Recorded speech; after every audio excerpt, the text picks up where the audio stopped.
Hi everyone, I'm teacher Benny.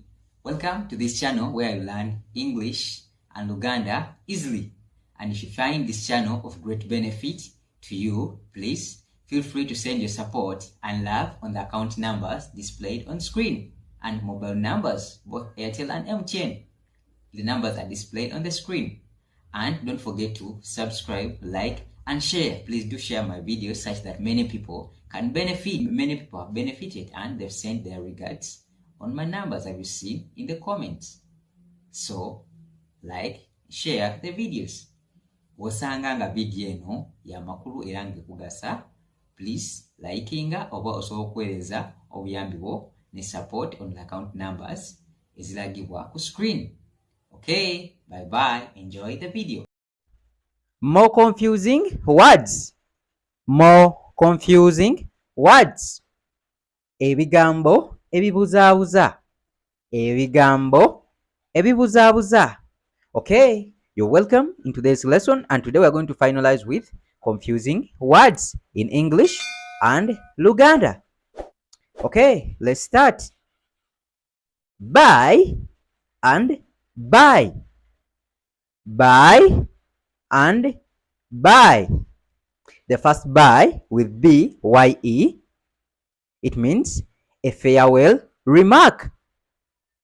A farewell remark. A farewell remark. And this in Luganda is okusiibula omuntu. Okusiibula omuntu. Or if there are many people, you say okusiibula abantu. Okusiibula abantu. So you are like saying bye-bye to them.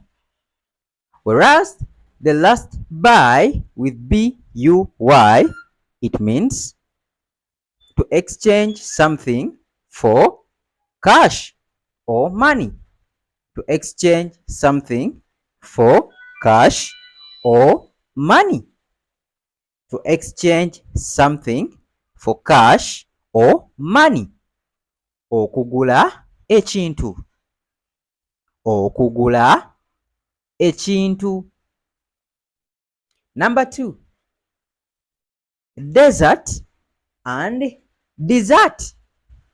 Desert and dessert. Okay, the first desert, it means a hot, dry land. A hot, dry land. Desert. Eddungu. Eddungu. Eddungu. Whereas dessert, it means a sweet course of food eaten at the end of a meal. A sweet course of food eaten at the end of a meal. A sweet course of food eaten at the end of a meal. And in Luganda, it is called kagobererwa mmere. Kagobererwa mmere. Kagobererwa mmere.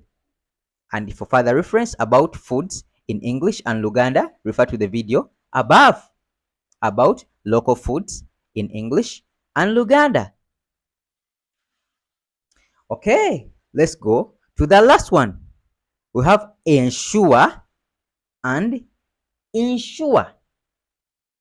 Ensure and insure. Ensure with U-R-E at the end, starting with E, it means to make sure that something will happen. To make sure that something will happen. To make sure that something will happen. Ensure.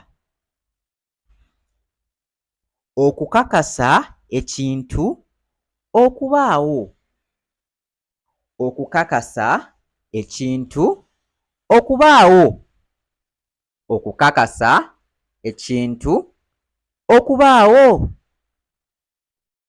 Okay, whereas insure with INSURE, it means is a saving and expecting to receive back some money in case of damage of your property. Saving and expecting to receive back some money in case of damage of property.